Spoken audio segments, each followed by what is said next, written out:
tem um lugar na internet que sempre foi referência quando se trata de assistir lives, seja pra ver alguém jogando, conversando, assistindo um vídeo ou enfim, uma variação enorme de coisas, esse lugar sempre foi a Twitch. O primeiro lugar que vinha em mente sempre foi esse quando se mencionava isso. Isso aconteceu porque é um lugar que tá na internet já faz muito tempo, o YouTube até tem um sistema de fazer lives, mas nunca foi o forte do site. Então, como alternativa, existia a Twitch, um lugar mais centrado com esse objetivo, tendo um chat bem funcional e no geral sendo muito bem feito pra fazer isso. Um exemplo de alguém que lá em 2015 já era conhecido no site aqui no Brasil é o Yoda, que era um streamer de LoL, e logo mais foram surgindo outras pessoas que foram indo pra lá, o Alanzoca, o Felps, o Selbit, o Calango, o Guaxininho, o Goulart, o MyConquister, o Jamaplis, Saiko, Orochi e mais uma porrada de gente que era referência no YouTube começou a fazer lives por lá também, não só por ser bem acessível como um todo, mas também por ser o lugar onde a maioria das pessoas estão. Um exemplo disso é que se você quiser ver uma live do Casemiro, é só clicar ali do lado que pronto, você tá aqui. Se quiser trocar pra live do Phelps, é só clicar que também tá ali. Então não tinha muito motivo pra você assistir em outro lugar. Eram poucas as pessoas que iam pra outros sites porque queriam. Normalmente era sempre por questão de parceria e tudo mais. Como por exemplo, o Calango fazia live de Fortnite no Facebook alguns anos atrás e agora tá na Twitch. O Piozinho fazia live na Animo TV, um site que cresceu com esse propósito, agora também tá na Twitch. Com certeza existem mais exemplos de pessoas que saíram de sites diferentes e foram pra Twitch, principalmente se tratando do Facebook, que eu lembro que tinha muita gente até que fazia live por lá. Mas novamente entrando naquele ponto que no começo o site tinha sido estruturado de uma maneira muito boa,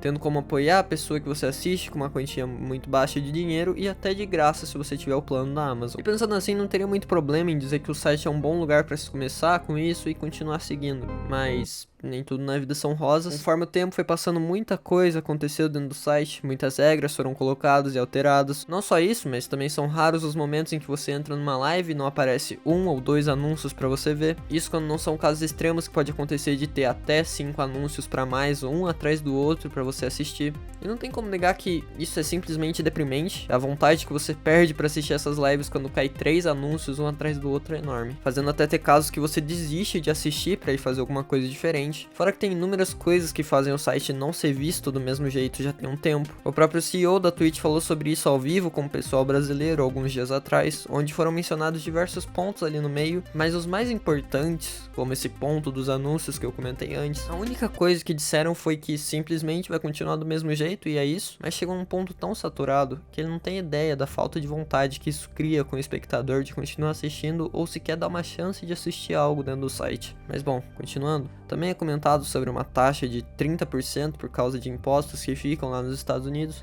Isso para quem faz live, no caso, ou seja, 30% fica lá, e nessa questão específica nem é culpa deles, é mais algo governamental do Brasil de não existir trato algum, então não tem muito o que ser feito. E pensando assim, o Brasil acaba não se tornando sustentável para a Twitch manter. Eles têm mais gastos do que lucro para tentar manter o site por aqui. Se você for parar pra ver, realmente, hoje em dia, os tempos mudaram. Existe como fazer um sistema parecido com o da Twitch, e isso envolve até começar a assistir lives feitas no YouTube, que já basta. Mesmo que não seja perfeito, o que eu concordo, existem alguns problemas, hoje em dia, o sistema é bem melhor em comparação com a do Twitch. Na Twitch, se você for reparar, só nomes grandes são citados como referência, é difícil encontrar recomendações de pessoas novas que talvez você goste de assistir. Isso por inúmeros motivos, problemas do site, anúncios maçantes, e o ponto é que não tem como crescer na Twitch Brasil se você é uma pessoa que tá começando agora. A maioria entra, assiste a pessoa que gosta, apoia esse streamer com dinheiro pra não ver os anúncios insuportáveis que passam hora ou outra, e quando a live acaba, eles vão embora. Ou seja, o público mais fiel dentro do site aqui no Brasil é justamente o pessoal que precisa gastar dinheiro com cada streamer que acompanha para não sofrer com esse ataque de anúncios que acontecem hora ou outra. E apesar de poder dar sub com o Prime da Amazon, nessa mesma entrevista o CEO diz que foi muito mal pensado nessa questão de poder ser considerado como sub, então mesmo que exista, é só um sub, você só iria parar de ter problemas com o streamer que você gosta de acompanhar e iria ter que pagar uma assinatura mensal para isso. Tem seus benefícios, claro, mas ainda assim acaba sendo pouco eficiente para quem enjoar de assistir uma pessoa só. Assim que a live acabar ou o streamer decidir dar uma pausa por um tempo para descansar, uma parcela muito grande desse público fiel que é citado por ele vai acabar caindo por terra, já que o pessoal que acaba usando o site é só para acompanhar o streamer favorito e mais nada além disso. Fora que tem muito streamer que já diz que não vale a pena fazer live só por lá, tendo uma renda além da Twitch normalmente. Em colocando isso em pauta e ressaltando de novo, você só vai encontrar grandes nomes na Twitch, e existem casos raros de exceções de pessoas que são reconhecidas por quem vai descobrir no site. Então, pra quem tá começando ou planeja começar, a Twitch tá bem longe de ser o site com mais coerência pra isso. Apesar de ser um lugar interessante de produzir e com uma ideia muito boa em geral com o site, tem gente que faz horas e horas de live pra terem uma média de 10 a 30 pessoas assistindo.